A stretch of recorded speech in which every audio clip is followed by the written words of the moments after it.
Good book. Hey guys, Mother from HMP here. Got a thought experiment to work through with you. Imagine with me for a moment, if you will. In the blink of an eye, every device has now gone dark. Your home has no electricity, your car won't start, your cell phone screen is blank, your Wi-Fi is non-existent. Your home heater and air conditioner hum diminishes till they are silent. Your refrigerator and freezer slowly begin to warm and thaw. The watch on your arm is now a gray screen. All the information on your computer is out of reach. Now, step out further with me. Imagine all basic necessities like power, heat, supply chains, infrastructure have now been rendered completely and totally inoperable. Communications utterly disabled, gas stations no longer pump gas, Home Depot, Walmart, Tractor Supply, everybody's gone. They are working on getting home as quickly as possible. Do they have a get-home bag in their transportation to get home? Do they have the foresight to put an EMP shield in their vehicle? How many miles is it to get home? And that's just the first step. You or most people have just been transported back in time to 1859. Are there countries or bad actors that are crazy enough to send an electromagnetic pulse our way? You betcha! So, after an EMP, bugging out of the city you live in is now an improbability at the highest magnitude. You're going to have to hoof it on the Leather Express or take a bicycle or one of the remaining vehicles that still work. Even if you have spent the money and EMP-proofed your vehicle, the drive out of town is going to be a hoot. Might want to hope you're not driving a Prius. Watch a few episodes of The Walking Dead and replace the zombies with hungry people who can think and are armed. I used to live in Houston, Texas for a time. 2.3 million people reside within the city limits. Better yet, Harris County, Texas has a population of 4.6 million, all residing within 1,778 square miles. It takes little imagination to know what a monkey frack that would become when it goes dark. And people wonder why preppers refer to city folks as zombies. Give it a moment and let this sink in. So years from the date of an EMP event, stories will be told of the great, insert your city or state name here, zombie shoot of 2023 or whatever year the EMP occurs. It's looking more promising every day now. U.S. experts predict 90% of the population would die if an EMP affected the power grid. 9 out of 10 perish.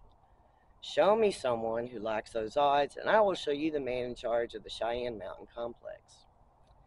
In a report to Congress in 2008, a question was posed.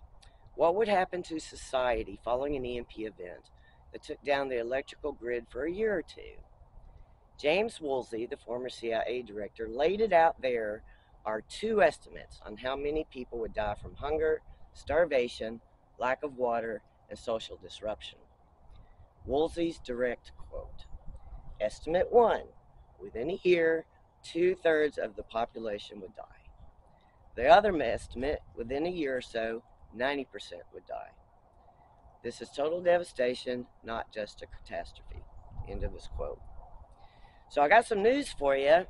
It's already happened once before. In 1859, the Carrington event occurred.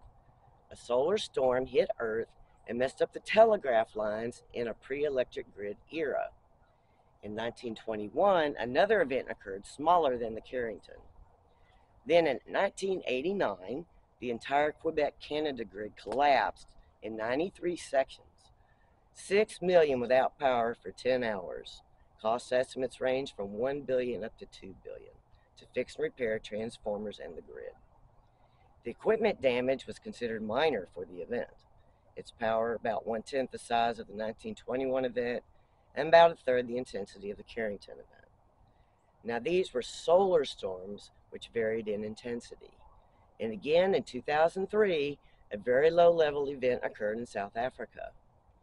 About 1/5 the size of the 1921 event, the grid did not collapse, but equipment suffered prolonged exposure and 12 transformers were lost. In July 2012, a massive corona discharge, a superstorm, missed the Earth by 3 days. We got lucky.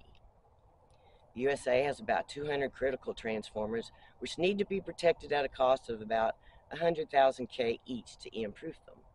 Replacement cost for these transforms is about $7 million per.